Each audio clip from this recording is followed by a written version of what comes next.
বসিরহাটে গরিব খেটে খাওয়া শ্রমজীবী মানুষের তাদের গণতান্ত্রিক অধিকাররা এই শেখ শাহজাহান বাহিনী লুট করলো। আমার ভাইদের, আমার মায়েদের অধিকারটাকে এখান থেকে লুট করে নিল। আমাদের কোনো কথা বলার অধিকার রইল না।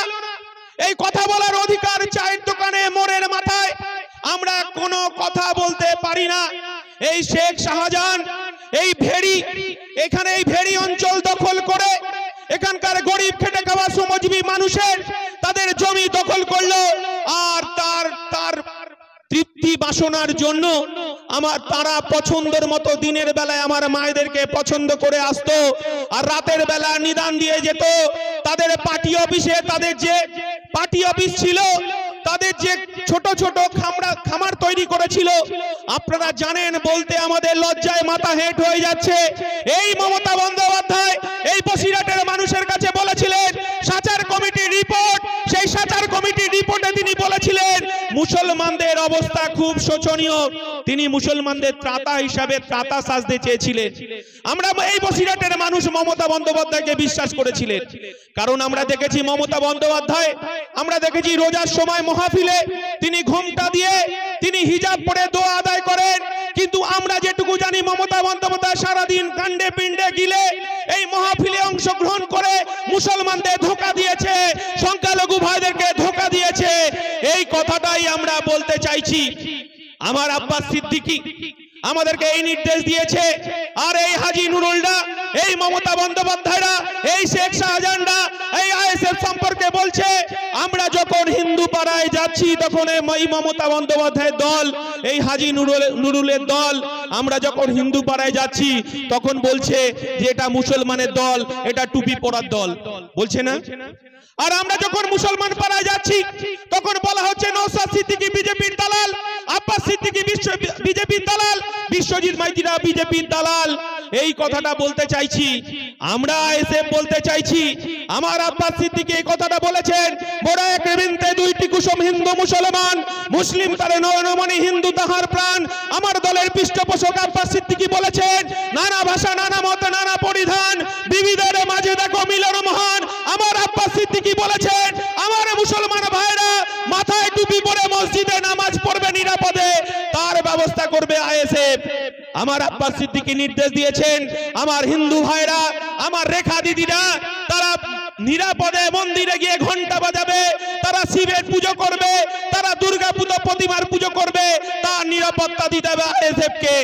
আমার আব্বাস সিদ্দিকী শিক্ষা দিয়েছেন, যারা হরিচাঁদ গুরুচাঁদের ভক্ত, তারা আদিবাসী যারা হরিচাঁদ গুরুচাঁদের পুজো করবেন, আমাদের আইএসএফ কে তাদের নিরাপত্তা দিতে হবে।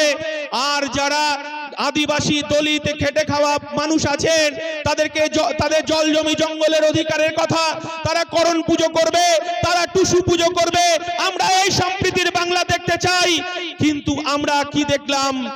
আমরা দেখলাম আসানসোলের বাবুল সুপ্রিয়কে আপনারা দেখেছেন, যে যাব বাবুল সুপ্রিয় বিজেপিতে নাম লিখিয়েছেন। এবং আসানসোলে আমরা কি দেখলাম? এই বিজেপির আসানসোলে এই বাবুল সুপ্রিয় তিনি সেখানে দাঙ্গায় হাত রাঙালেন। সেখানে আমরা দেখলাম মুসলমান মহল্লাতে গিয়ে দাঙ্গার হাত রক্তাক্ত করেছেন। আমার আসানসোলের মসজিদের ইমাম তার ছেলেকে টুকরো টুকরো করেছে বাবুল সুপ্রিয়র হাতে সেই সাম্প্রদায়িক রক্ত লেগে। আর আমার এই জনদরদি সংখ্যালঘু মুখ্যমন্ত্রী মমতা বন্দ্যোপাধ্যায় তিনি কলকাতায় কি ঝালমুড়ি খাওয়ালেন, তিনি আবার তৃণমূলে চলে আসলেন। সেদিন যেদিন বাবুল সুপ্রিয় আসানসোলে দাঙ্গা করলেন, সেদিন একদল তিলক কেটে হিন্দু ধর্মাবলম্বী মানুষ তারা বলেছিল যে আমরা এই আসানসোল থেকে মুসলমান নিধন চাই। আর একদল মানুষ তারা ইমাম সাহেবের কাছে গিয়ে বললেন, তারা বললেন যে আমরা এই যে ইমাম সাহেব আপনার ছেলেকে খুন করেছে যারা, আমরা তারা বদলা চাই। আর ইমাম সাহেব মসজিদ থেকে বেরিয়ে মাথায় টুপি পরে হাত জোড় করে বলছে, আমি এই দাঙ্গা আর দেখতে চাই না। আমার সন্তানকে খুন করেছে দাঙ্গাবাজরা, কিন্তু আমার আর হিন্দু ভাইয়ের একটাও প্রাণ চাই না, আমার আর মুসলমান ভাইয়ের একটাও প্রাণ চাই না। এটাই সম্প্রীতির বাংলা। আমার আব্বাস সিদ্দিকী বলছে, মোরা এক বিনতে দুইটি কুসুম হিন্দু মুসলমান, মুসলিম তার নয়নমণি, হিন্দু তাহার প্রাণ। এই বাংলাকে আমরা মমতা বন্দ্যোপাধ্যায়ের হাতে আর নিরাপদ দেখতে পাচ্ছি না। আমরা ইন্ডিয়ান সেকুলার ফ্রন্ট বলছি, মমতা বন্দ্যোপাধ্যায় যদি অপরাধ থেকে থাকে, তিনি এই পশ্চিম বাংলায় বিজেপিকে ডেকে নিয়ে এসেছেন, আরএসএস কে ডেকে নিয়ে এসেছেন। আমরা দেখেছি যখন এই পশ্চিম বাংলা নির্বাচনে কখনো অটল বিহারী বাজপেয়ী দেশের প্রধানমন্ত্রী মমতা বন্দ্যোপাধ্যায়, তখন দেখেছি আমরা অটল বিহারী বাজপেয়ীর বিজেপির মন্ত্রিসভায় তিনি রেল মন্ত্রী। আমরা দেখেছি কখনো দপ্তরবিহীন মন্ত্রী, কখনো কয়লা মন্ত্রী। 2006 সাল পর্যন্ত এই পশ্চিম বাংলায় বিজেপির সঙ্গে তিনি গাঁটছড়া বেঁধে বিধানসভায় লড়াই করেছেন। আর মমতা বন্দ্যোপাধ্যায় আইএসএফ কে বলছে বিজেপির দালাল, তাই না?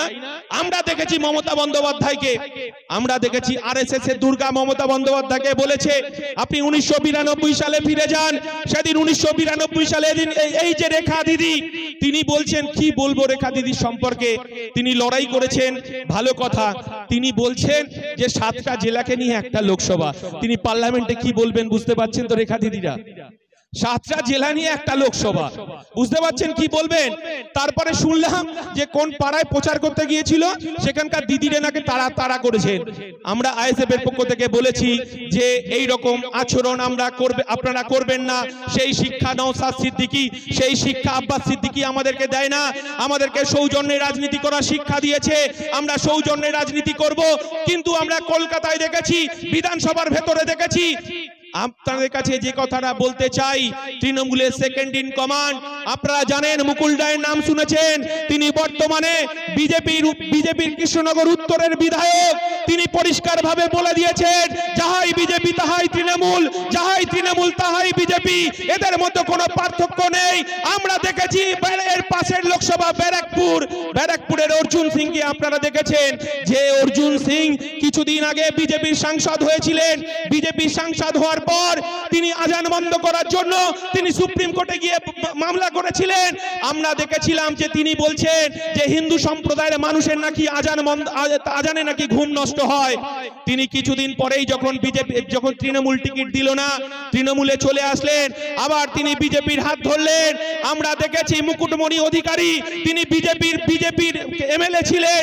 রানাঘাটে তার স্ত্রী গত পরশুদিন বিজেপির মিঠুন চক্রবর্তীর হাত ধরে তার বউকে আবার বিজেপিতে পাঠিয়েছেন। আমরা বুঝে গেছি মুকুল রায় বলে দিয়েছে, মুকুল রায় এখন পাগলের অভিনয় করছেন, অসুস্থতার অভিনয় করছেন। কারণ ইন্ডিয়ান সেকুলার ফ্রন্ট, তিনি যদি প্রকৃত অসুস্থ হয়ে থাকেন, আমরা তার সুস্থতা কামনা করি। কারণ তিনি আবার রাজনীতিতে ফিরে আসুন, কারণ বাংলার মানুষকে তাকে অনেক কিছুর বলার আছে। সারদা নারদার টাকা কোথায় গেল মমতা বন্দ্যোপাধ্যায় তিনি জানেন, মুকুল রায় সেটা জানেন। এই গরিব খেটে খাওয়া শ্রমজীবী মানুষের যে সারদা নারদা এমপিএস এর টাকা ফেরত দিতে হবে এই মুকুল রায়কে। তাই আপনি এই নাটক করে পাগলামি করে পার পাবেন না। আপনাকে রাজনীতি ময়দানে আসার জন্য আমরা আহ্বান করছি। আমরা কি দেখছি, 1992 সালে ফিরে যান। 1992 সালে আমরা ভারতবর্ষের রাজনীতিতে দেখলাম যে বিজেপি, যে আরএসএস, আমরা দেখলাম ভারতবর্ষের রাজনীতিকে অস্থিরতা তৈরি করলো। আমরা উত্তরপ্রদেশে কি দেখলাম, আমাদের ভারতবর্ষের সংস্কৃতি, ভারতবর্ষের ঐতিহ্য, ভারতবর্ষের কৃষ্টি, ভারতবর্ষের সাম্প্রদায়িকতা, ভারতবর্ষের ধর্মনিরপেক্ষতা। 1992 সালে আমরা সেদিনকে দেখলাম এই বিজেপি, লালকৃষ্ণ আদবানি, এই নরেন্দ্র মোদীরা সেদিনকে বাবরি মসজিদ ধ্বংস করলো। আমরা সেদিনকে ভেবেছিলাম এই ভারতবর্ষের বুকে কালো মেঘ ঘনিয়ে আসছে। সেদিনকে আমার বাবারা, আমার মায়েরা, আমার ভাইরা, সেদিনকে আমরা ভয় পেয়েছিলাম পশ্চিম বাংলায় আবার একটা সাম্প্রদায়িক দাঙ্গার মুখোমুখি হব। কিন্তু সেদিনকে আমরা কি দেখলাম, আমার বাবা বলছে চিন্তা করিস না। সেদিনকে আমার এই পশ্চিম বাংলার এই বসিরহাটের আমার যারা টুপি পরা মুসলমান চাচারা আছে, আমার যারা বোরখা পরা চাচিরা আছে, সেদিনকে দেখলাম আর হিন্দু ভাইদের হাতে হাত রেখে এই বসিরহাটের মন্দির পাহারা দিয়েছে। আর আমার হিন্দু ভাইরা, হিন্দু মায়েরা তারা মসজিদ পাহারা দিয়েছে। এটাই সাম্প্রদায়িক সম্প্রীতি, এটাই সম্প্রীতির বাংলা। আমরা এই সম্প্রীতির বাংলা দেখেছি যে বিজেপির তারা আজান বন্ধ করতে চেয়েছিল, এই আপনার অর্জুন সিংরা আজান বন্ধ করতে চেয়েছে, এই বাবুল সুপ্রিয়রা এখন তৃণমূলে, তারা হচ্ছে সাম্প্রদায়িক সম্প্রীতি নষ্ট করতে চেয়েছে। কিন্তু আমরা তো সেই বাংলা দেখেছি। আমরা যখন ছোট ছিলাম, আমার মা তখন রাত্রিবেলা শুতে যাওয়ার আগে দুর্গা প্রতিমাকে নমস্কার করতেন, শিব ঠাকুরকে নমস্কার করে শুতে যেতেন। যেতেন আর আমাদের ঘরে গিয়ে বলতেন, বাবা কালকে তোর স্কুল আছে, পড়া আছে, ভোরের বেলা যখন আজান দেবে তোকে ঘুম থেকে উঠতে হবে। আমার মা সম্প্রীতি কাকে বলে শিখিয়েছে, আমার বাবা সম্প্রীতি কাকে বলে শিখিয়েছে। আমার মা বলেছে আজানে ঘুম থেকে উঠে পড়তে হবে। তাই এই সম্প্রীতির বাংলাকে আমার আব্বাস সিদ্দিকী আমাদেরকে নির্দেশ দিয়েছে যে ভারতবর্ষের সম্প্রীতির ঐক্যকে নষ্ট করতে হবে। আর বারবার আমরা দেখেছি হাজী নুরুল ইসলাম এই বসিরহাটের বুকে এই শেখ শাহজাহানদেরকে জন্ম দিয়েছে। আর এই শেখ শাহজাহান বাহিনী আমরা দেখলাম এই হাবাসপুরের আকাশে বাতাসে ঘুরে বেড়াচ্ছে।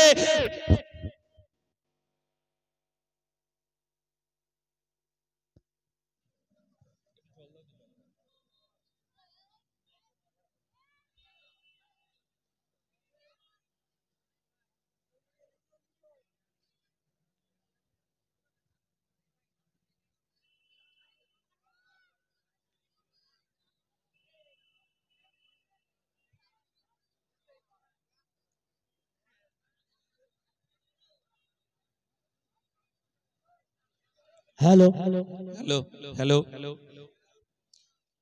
আমার আব্বাস সিদ্দিকী আমাদেরকে নির্দেশ দিয়েছেন, কিন্তু আমরা কি দেখলাম এই বসিরহাটের শাহজাহান বাহিনী প্রত্যেকটা পঞ্চায়েতে খুদে 25 পয়সার গুন্ডা বাহিনী তৈরি করেছে। তো কি বলছে, যখন শেখ শাহজাহান কাঁদছে আর তার বউকে কত নম্বর স্ত্রী আমরা জানি না, বলছে আল্লাহর কাছে দোয়া করো তুমি যা পাপ করেছো তুমি আর এই আলো আপনার যাতে না দেখতে পায়, তার জন্য নওশাদ সিদ্দিকীর 5 টাকার কলমই যথেষ্ট। আর যারা আমার কর্মীদেরকে ধমকাচ্ছে চমকাচ্ছেন, এই 25 পয়সার ফুটো মস্তান শুনে যান। আপনারা পাড়ায় গিয়ে বলছেন প্রধানমন্ত্রী আবাস যোজনার ঘর দেবেন। আমরা ইন্ডিয়ান সেকুলার ফ্রন্ট সেদিন ধর্মতলায় গিয়েছিলাম, আমরা ডাক দিয়েছিলাম যে বিজেপি যে প্রধানমন্ত্রী আবাস যোজনার টাকা আটকে দিয়েছে, আর তৃণমূল কংগ্রেস পাড়ায় তার সিন্ডিকেট বাহিনী বালি চোর, জব কার্ড চোর, প্রধানমন্ত্রী আবাস চোর, তাদের নামগুলো যাদের হাতে সিন্ডিকেট চালাচ্ছে, এই ভেরি সিন্ডিকেট চালাচ্ছে, কোটি টাকার মালিক, তাদেরকে এই প্রধানমন্ত্রী আবাস যোজনার নামের তালিকায় নাম ঢুকিয়েছে। আমার দলের চেয়ারম্যান নওশাদ সিদ্দিকী সেদিনকে ধর্মতলায় ডাক দিয়েছে 21 জানুয়ারি 2023 সাল। সেদিনকে আমরা বলেছি কেন প্রধানমন্ত্রী আবাস যোজনার টাকা গরিব খেটে খাওয়া শ্রমজীবী মানুষ পাবে না। আর মমতা বন্দ্যোপাধ্যায় তখন চাপে পড়ে ধর্মতলায় মিটিং এ বলছে বিজেপি প্রধানমন্ত্রী আবাস যোজনার টাকা আটকে দিয়েছে।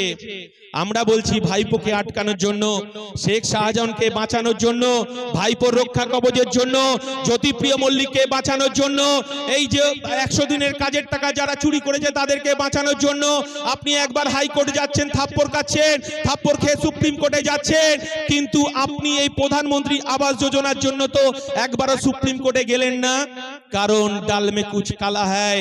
আবার শুনতে পাচ্ছি এই লোকসভা নির্বাচনকে কেন্দ্র করে বাড়ি যাচ্ছে মমতা বন্দ্যোপাধ্যায় ছবি দিয়ে যাচ্ছেন। আমরা ইন্ডিয়ান সেকুলার ফ্রন্ট দৃঢ়তার সঙ্গে বলছি, তৃণমূলের নেতারা কান খুলে শুনে রাখুন, প্রধানমন্ত্রী আবাস যোজনা যদি এই সিন্ডিকেটের দালালদের কাছে যায়, সে তৃণমূল হতে পারে, তার যদি দরমার বাড়ি থাকে, তার যদি টিনের চালা থাকে, তার যদি টালির ঘর থাকে, সে যদি ত্রিপল টাঙিয়ে থাকে, তাকে প্রধানমন্ত্রী আবাস যোজনার টাকা দিতে হবে। সে বিজেপি হতে পারে, সে তৃণমূল হতে পারে, সে বামপন্থী বন্ধু হতে পারে, সে কংগ্রেস হতে পারে, কিন্তু এই সিন্ডিকেট বাহিনী যাদের দোতলা তিনতলা বাড়ি, যারা বালি মাফিয়ার কাজ করছেন, তাদের নাম যদি থাকে তাহলে ইন্ডিয়ান সেকুলার ফ্রন্টের সঙ্গে সুপ্রিম কোর্টে দেখা হবে। এই কথাটা আপনাদের সঙ্গে দৃঢ়তার সঙ্গে বলে দিচ্ছি এবং দৃঢ়তার সঙ্গে বলে যাচ্ছি। আমরা কি দেখলাম, বসিরহাটে প্রধানমন্ত্রী আবাস যোজনার টাকা লুট করলো তৃণমূল কংগ্রেস, আর এখন বলছে ভোটের তাগিদে বলছে ঘর করে দেবো। আমার মায়েদেরকে বলছি বিশ্বাস করবেন না, ওরা একটা ঠকবাজ, ওরা একটা মিথ্যেবাজ, এরা গরিব খেটে খাওয়া শ্রমজীবী। আপনার ঘরের ছোট বাচ্চাদের মিড ডে মিলে চাল চুরি করে খায়, এরা আমফানে ত্রিপল চুরি করে খায়, এদেরকে বিশ্বাস করবেন না। 1 তারিখে আমার ভাইকে আমরা নিয়ে এসেছি, তরতাজা যুবক, যে ইঞ্জিনিয়ার, পার্লামেন্টে এই বসিরহাটের মানুষের কথা বলবে, এই শেখ শাহজাহানদের যে দৌরাত্ম্য করেছে, যে লুট করেছে, তার বিরুদ্ধে পার্লামেন্টে বলবে। আমার মায়েরা 500,000 টাকা দিয়ে ইজ্জত বিক্রি করতে চায় না। আমার মায়েরা সন্দেশখালিতে দেখিয়ে দিয়েছে, মমতা বন্দ্যোপাধ্যায়কে দেখিয়ে দিয়েছে, আমার মায়েদের তাদের শরীর আছে, তাদের দুটো তরতাজা হাত আছে, তারা কাজ করে। আমার আব্বাস সিদ্দিকী, নওশাদ সিদ্দিকী বলে দিয়েছে, আপনারা যদি আমাদের উপর বিশ্বাস করেন, আপনারা যদি খামে ভোট দেন, আমরা আমার মায়েদের এই 2 হাত দিয়ে 5000 টাকা যাতে ইনকাম করতে পারে তার ব্যবস্থা করব। এই আপনার শেখ শাহজাহানদের পার্টি অফিসে এই 500 টাকা 1000 টাকার ভিক্ষের জন্য আমার মায়েরা দেহ বিক্রি করতে যাবে না, চটুল গানে নাচতে যাবে না, আমাদের মায়েরা পিঠে তৈরি করতে যাবে না। নিরাপদ বাবু আপনাকে বলছি, আপনার যদি দলের লোক শুনে থাকে, এই শেখ শাহজাহানকে তৈরি করলো কে? নিরাপদ বাবু আপনাকেই উত্তর দিতে হবে। আমরা জানি এই শেখ শাহজাহানের জন্ম কবে, কোথা থেকে হয়েছে, আর মমতা বন্দ্যোপাধ্যায় শেখ শাহজাহানকে এখানে বেতাজবাস্তা বানিয়েছে। এই তৃণমূল, এই সিপিএম একই দোষে দুষ্ট। আমরা চাইছি সমাজ পরিবর্তন।